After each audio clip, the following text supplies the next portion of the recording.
आज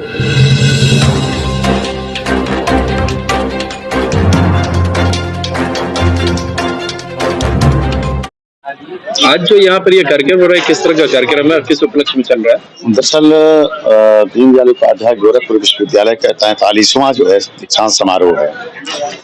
तो हर वर्ष जब भी दीक्षांत समारोह होता है तो विभिन्न विभागों द्वारा अलग अलग विभागों में कार्यक्रम होता है।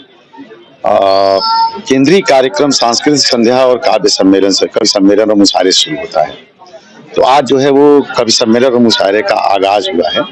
एक तरह से कहा जाए कि केंद्रीकृत दीनदयाल उपाध्याय गोरखपुर विश्वविद्यालय के 43वें दीक्षांत समारोह का ये महत्वपूर्ण आगाज, ये महत्वपूर्ण शुरुआत हो रही है। मूलतः हम लोगों की पूरी जो सोचने का तरीका ये है कि जो नवोदित रचनाकार हैं, विद्यार्थी हैं, और खास करके चूंकि हमारे विश्वविद्यालय में 4 भाषाएं पढ़ाई जाती हैं, संस्कृत, उर्दू, अंग्रेजी और हिंदी।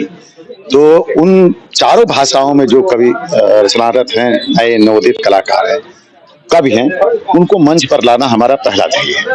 और इस रूप में हम लोगों ने कार्यक्रम का आरंभ कर दिया था काफी पहले, जिसमें 24 तारीख को करीब 40 बच्चों ने अपना जो है स्क्रिप्ट भेजा था और हिंदी, अंग्रेजी, संस्कृत और उर्दू के दो आचार्यों ने मिल करके उनकी स्क्रीनिंग की और उनका प्रस्तुतिकरण 24 तारीख को हुआ, जिसमें से चुने हुए 11 बच्चों को आज जो है वो आमंत्रित किया गया था काव्य पाठ के लिए। तो ये बहुत महत्वपूर्ण है कि जो रचनात्मकता है हमारे भीतर, सृजन धर्मिता है, वो बच्चों का जो है बाहर आना चाहिए, उन्हें मंच मिलना चाहिए।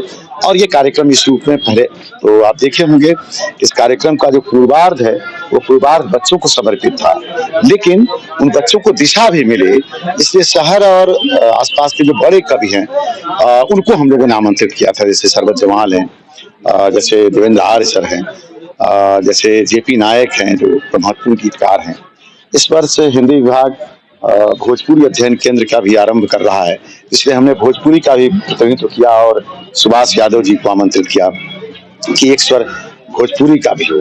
आकृति स्वयं भोजपुरी और हिंदी दोनों में लिखती हैं। तो ये एक तरह से एक ऐसा गुलदस्ता हम लोग सजाया जिसमें नई पीढ़ी और यहाँ की जो महत्वपूर्ण पीढ़ी है वो एक साथ बैठ करके और संवाद कर सके। एक और चीज है कि जैसे कैंपस और शहर, कई बार क्या होता है कैंपस और शहर अलग अलग होता है, बहुत जगहों पर लगता है, कुछ प्रतिस्पर्धा भी चलती है। हमारे यहाँ ऐसा नहीं है। हम लोग चाहते हैं कि कैंपस से बाहर लोग जो रचनारत हैं, महत्वपूर्ण काम कर रहे हैं, उनका भी सम्मान विभाग और एकेडमिक्स लोग करें। क्योंकि देवेंद्र आर्य सर अच्छे आलोचक भी हैं, उनकी किताबें आई हैं, देवेंद्र कुमार को उन्होंने संपादन किया है, देवेंद्र कुमार बंगाली की कविताओं का। तो इस तरह से कहा जाए कि वो एक एकेडमिशियन भी हैं देवेंद्र। तो इस रूप में उन लोगों को भी आमंत्रित करना जो टोन सेटर है एक तरह से, और गोरखपुर शहर ही नहीं, प्रदेश ही नहीं, देश के जो साहित्यिक समाज है उसको टोन सेटर है। तो वो आने से, उनके आने से होता क्या है कि हम एक सैद्धांतिक और एकेडमिक एरा में हैं, वो लोग आते हैं तो ढेर सारी चीजों को विद्यार्थियों से उनसे जो इंटरेक्शन होता है उनको सीखने का, उनके पढ़ने का और आगे जाने का मौका मिलता है। इसलिए कार्यक्रम का जो है आयोजन हुआ और आप लोगों के हिसाब से बहुत अच्छा ही हुआ है। आगे इस कड़ी में और क्या क्या? इस कड़ी में अगला तो 3 बजे से सांस्कृतिक संध्या है, जिसमें संगीत और कला विभाग के विद्यार्थी अपने को प्रस्तुत करेंगे। कल अनंत हिंदी विभाग में प्रोफेसर अनंत मिश्र जी का व्याख्यान है और उनका काव्य पाठ भी है। तो एक दूसरा चरण इसमें शुरू होगा और फिर जो है 30 तारीख को दीक्षांत है।